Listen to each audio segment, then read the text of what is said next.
What's up YouTube, this is Bystander X79 guys, today I'm coming to you with my latest deck profile video for April 2020, and as you can see, today we're going to be covering my Frog Monarch deck for the April 2020 format.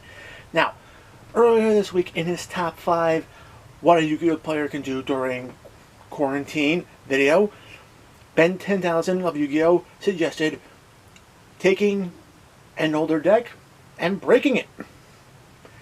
Now, Frog Monarchs have been on my back burner for a long time. I've always wanted to update this deck for the current format to really see how it plays.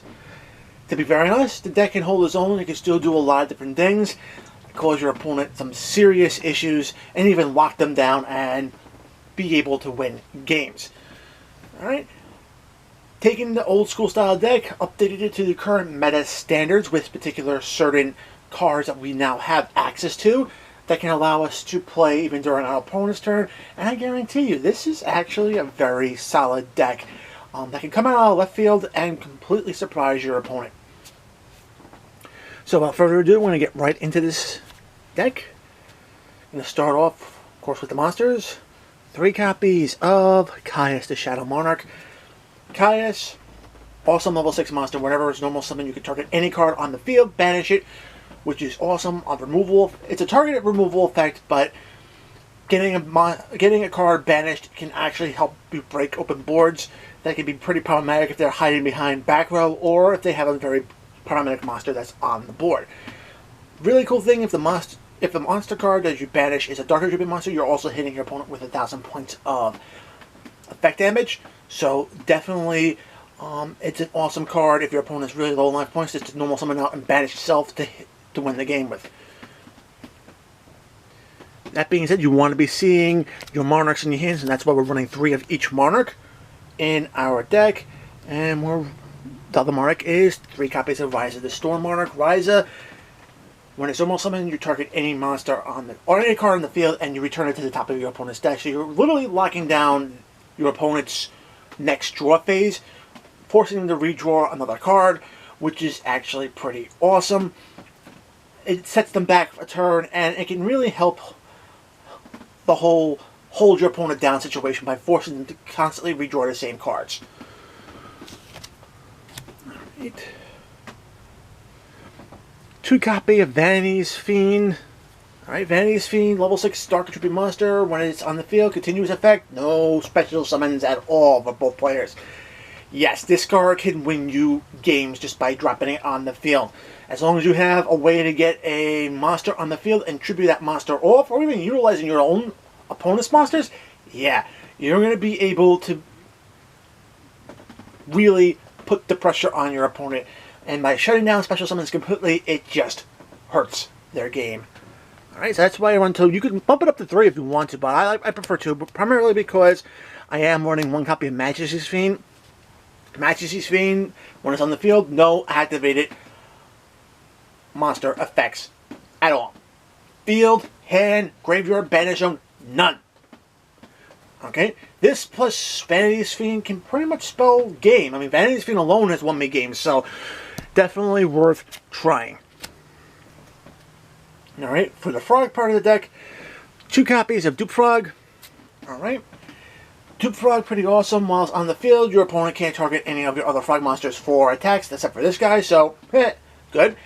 Whenever this card is sent from the field to the graveyard, and this is a big thing, it's a when, you're going to search your deck for a Frog card to add to your hand. So, really, it's going to go off when it's popped by a card effect of your opponent's or your own, or it's destroyed by battle. You're not going to be able to get the search when you tribute it, link it, synchro it, or even utilize it as a cost for another card. You're not going to be getting the effects then. Only when it's destroyed by card effect or battle. I mean, I really should put that in the card. Alright, 2 copies of Ronin Totem. Ronin's actually pretty cool. Get it in the graveyard, you can banish another frog from your graveyard, special summon it onto the field, and from there you're pretty much set to either have a tribute fodder on the field, or you could go into your rank 2 plays. So, very awesome. And the key card that helps get the whole frog engine going, 3 copies of Swap Frog. can special summon this card by discarding another Aqua Monster from your hand to the graveyard, and when it hits the field, whether it be normal or special summon, you are going to be getting a Foolish Burial effect of another frog into your graveyard. Typically, you're going to ditch a card you don't need. Hopefully it's a dupe frog or another copy of Swap Frog into the graveyard. You dump Ronin Toad into the graveyard, banish the card you discarded for a special summon, bring out Ronin Toad, and then you can go into your rank 2 plays easily. And of course, I am running 2 copies of Treeborn Frog. Treeborn Frog is pretty standard in old school Monarch style decks. Whenever it's in the graveyard and you don't control any spells and traps on your side of the field, you can special summon this card out onto your field. It's a free body during your standby phase, which means you can utilize it for tribute fodder for your monsters, or even other effects, which is actually pretty cool. I even have a couple of cheeky plays that I like to utilize in this deck with this card, so that's why I'm running it at 2. This way, Called by the Grave can't really do anything to this card, as long as you've got another one in your deck or hand. Now, for the more modern day aspect of this deck, I am running 2 copies of Nibiru. Could easily bump it up to 3 so you can see it a bit more often, but I'm liking 2 right now. Nibiru, what are you going to say? Your opponent special summons more than 5 times, you're tripping off all of your opponent's monsters, bringing this guy out, and basically just killing their plays. So wonderful to have in this deck. It's a 3K body on board, and it can help protect some of your smaller Monarchs as well.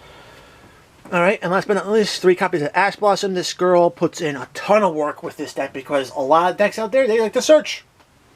So, definitely you want to be negating those searches. Okay? Now for some cheekiness, 2 copies of Creature Swipe. Creature Swipe is definitely one of my favorite cards to do in this deck, primarily because with cards like Ronin Toad or Treeborn Frog, with access, you can easily just special summon either one of these guys out in attack position, use Creature Swap, force your opponent to give them one of your monsters, and then you can swing with their monster into either Treeborn or Ronin to cause some serious damage. I've actually won games using this particular play during my recent testing session, and yeah, it works a little too well, so definitely worth having in this deck. 1 copy of Foolish Burial. Get your Ronin Toad or your Treeborn Frog into the graveyard ASAP. Always a good card to have. 2 copies of Enemy Controller. Great for protecting your board from large attacks by forcing your opponent's monsters into defense position. Or you can even tribute off a smaller monster on your field, aka Treeborn Frog or even Ronin Toad, to basically steal control of one of your opponent's monsters for the turn and use that to attack, and then you can tribute off later during your main phase too.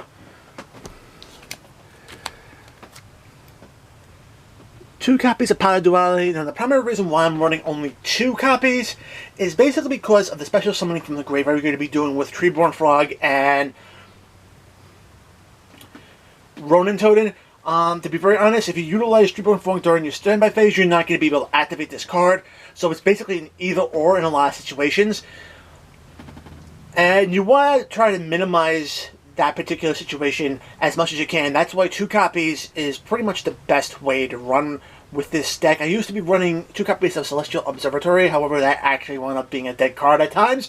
So I would much rather be able to dig into my deck for a card I need at the situation rather than having a dead card sitting in my hand. Alright. 3 copies of Pot of Extravagance. The extra deck there can fuel extra draws, and this card has actually allowed me to draw into some pretty powerful cards that help me win games. So definitely something we need to have in this deck. Just make sure you get Totally Awesome out of the extra deck before you use it. That's my only gripe right there. Alright, no Monarch deck is going to be worth its salt without 3 copies of this Monarch Stormforth.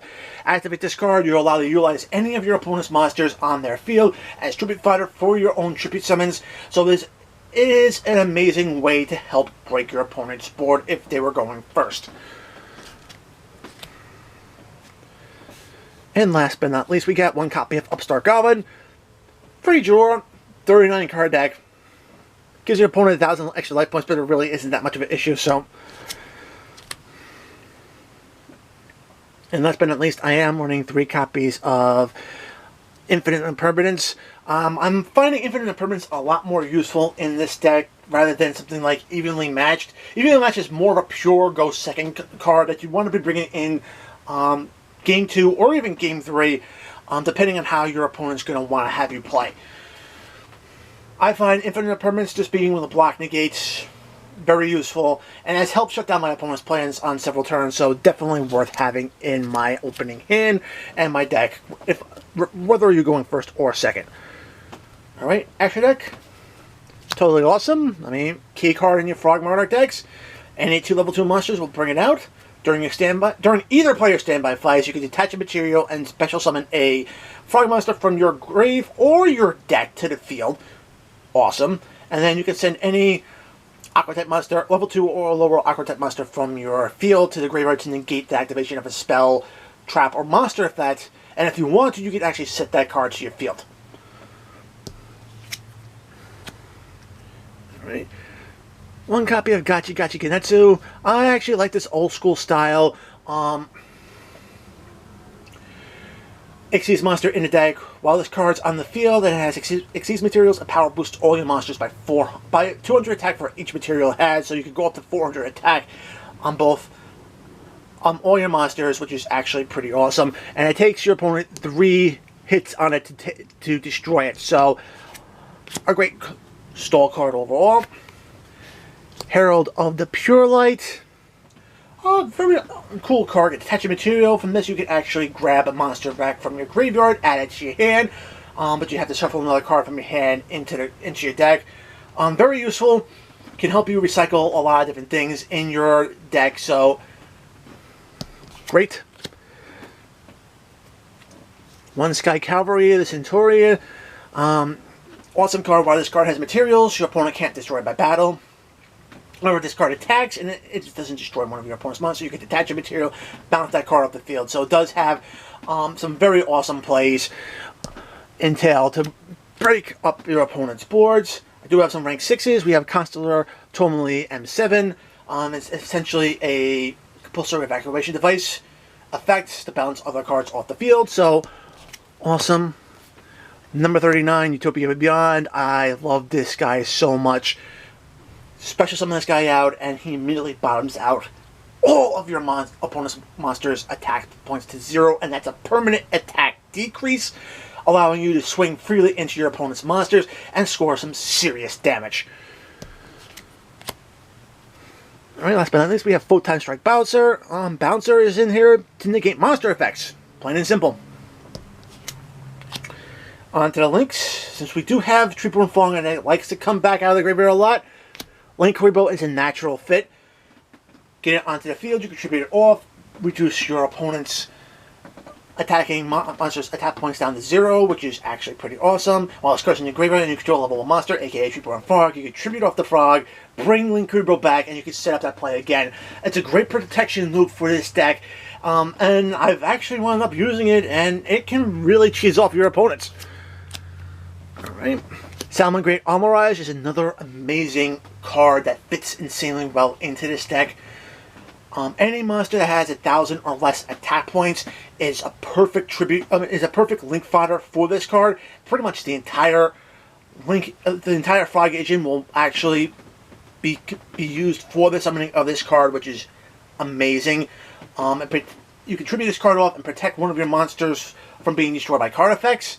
That was normal summon, which is very important in this deck. And then you could actually bring this card back onto your field if one of your monsters gets popped. So you always have a body on board, so you can utilize it as tribute fodder as well, or even more protection for a later turn. Alright, Link 2, IP Masquerena.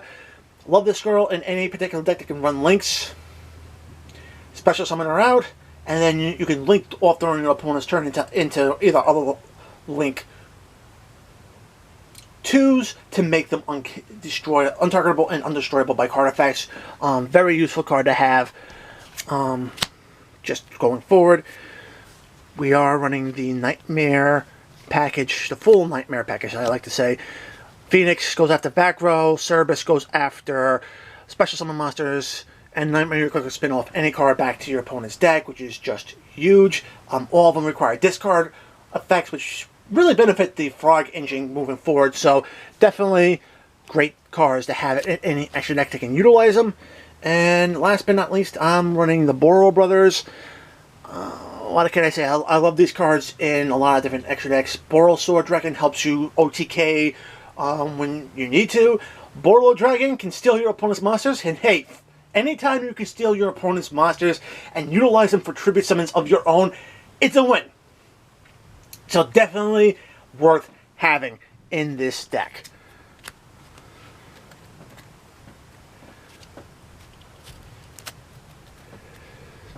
Alright guys, that is it for my Frog Monarch deck profile for April 2020. Guys, I really hope you enjoyed the video. I know I loved dusting this deck off and bringing it up to speed for the current meta.